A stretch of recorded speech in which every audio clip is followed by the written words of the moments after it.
இந்த வீடியோவை பார்க்குற எல்லாருக்கும் வணக்கம். நம்ம இன்னைக்கு என்ன செய்ய போறோம்னா, அன்னைக்கு ஒரு பொரியல் பொடி தான் பண்ண போறோம்.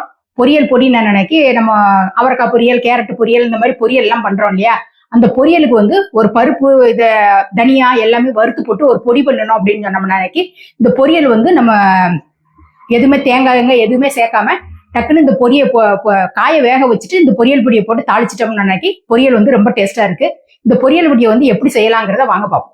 இந்த பொரியலுக்கு பொடி ரெடி பண்ணுறதுக்கு நான் எல்லாமே அளந்து எடுத்து வச்சுருக்கேன். அளவெல்லாம் சொல்லிடுறேன். நான் வந்து 100 கிராம் மல்லி, அதாவது நீங்கள் டம்ளரில் அளந்தாலும் சரி, இல்லைனா 100 கிராம் உலக்க வச்சு இது பண்ணாலும் சரி, வந்து நான் 100 கிராம் மல்லி, 50 கிராம் கடலைப்பருப்பு, 50 கிராம் உளுத்தம்பருப்பு, 25 கிராம் ஜீரகம், ஒரு கட்டி பெருங்காயம் ஒன்று, ஒரு 10-12 காஞ்ச மிளகாய், ஒரு கொத்து கருவேப்பிலை.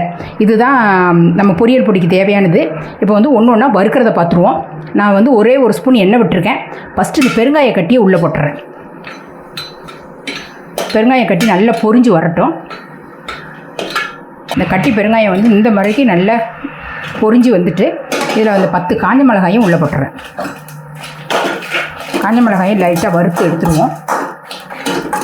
இதில் ஒரு 2-3 கொத்து கருவேப்பிலை எடுத்திருக்கேன். நான் இது வந்து காஞ்ச கருவேப்பிலை தான் எடுத்திருக்கேன்.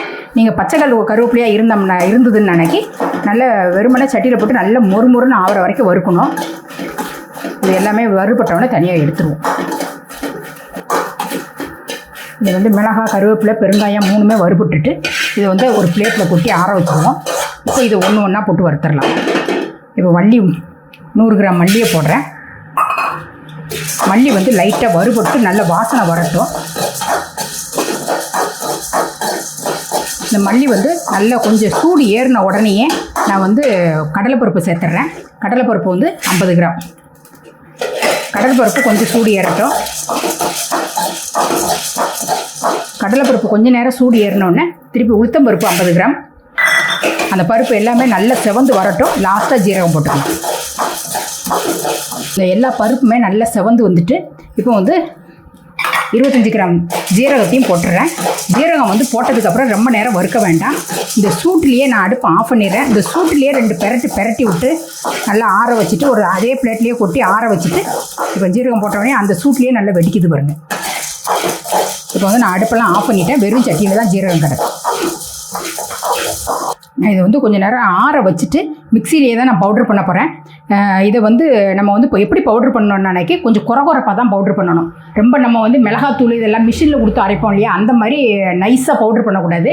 இது வந்து இந்த பருப்பு எல்லாமே நம்ம பொரியலில் போடும்போது வாயில் கொஞ்சம் கடிப்படுற மாதிரி ஒரு 3/4 பதத்துக்கு தான் இப்போ மிக்சியில் உடைக்கணும். அந்த மாதிரி நான் உடச்சி எடுத்துகிட்டு வந்துட்டு காட்டுறேன். இந்த பொரியல் பொடியை வந்து நான் அரைச்சி எடுத்துகிட்டு வந்துடுறேன். 2 ட்ரிப்பாக நான் அரைச்சி எடுத்திருக்கேன். இந்த பாருங்க, இந்த அளவுக்கு கொஞ்சம் குறன்னு இருக்கணும். ரொம்ப நைஸாக பவுடராக அரைக்காமல் இந்த அளவுக்கு கொஞ்சம் அப்படியே கையில் திரும்போது கொஞ்சம் சரசரன்னு இருக்கிற மாதிரி அரைச்சி எடுத்துடணும். இந்த பொரியல் பொடியை வந்து எல்லா பொரியலுக்குமே ரொம்ப டேஸ்ட்டாக இருக்கும். இந்த வாழைக்காய் கூட பொரியல் பண்ணலாம். உருளைக்கிழங்கு பொரியலுக்கு கூட இந்த மாதிரி பொடியை தூவிட்டு பொரியல் பண்ணி எடுத்துக்கலாம். நீங்கள் வந்து இதை விட நீங்கள் இதை வந்து டப்பாவில் போட்டு வச்சுக்கிட்டோம்னு அன்னைக்கு எல்லா பொரியலுக்குமே யூஸ் பண்ணுற மாதிரி இருக்கும். இந்த பொரியல் பொடி வந்து ரெடி ஆகிடுச்சு. இந்த பொரியல் பொடி வந்து நீங்கள் இதை விட கம்மியாக செஞ்சு பார்க்கணும் அப்படின்னு நினச்சிங்க அப்படின்னு நம்ம நினைக்கி இந்த பொரியல் பொடி வந்து நான் நிறைய தடவை செஞ்சு பார்த்து டேஸ்ட் பண்ணிட்டு தான் உங்கள்கிட்ட வந்து சொல்கிறேன்.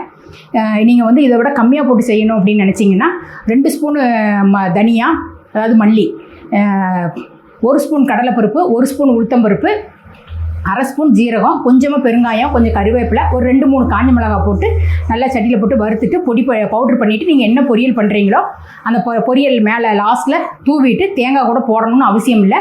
வேணும்னா தேங்காய் சேர்த்துக்கலாம். அந்த மாதிரி ஒரு பொரியல் இது வந்து நான் இந்த பொரியல் பொடியை வச்சு அடுத்த ஒரு வீடியோவில் இந்த பொரியலை வந்து எப்படி செய்யலாங்கிறத நான் காட்டுறேன்.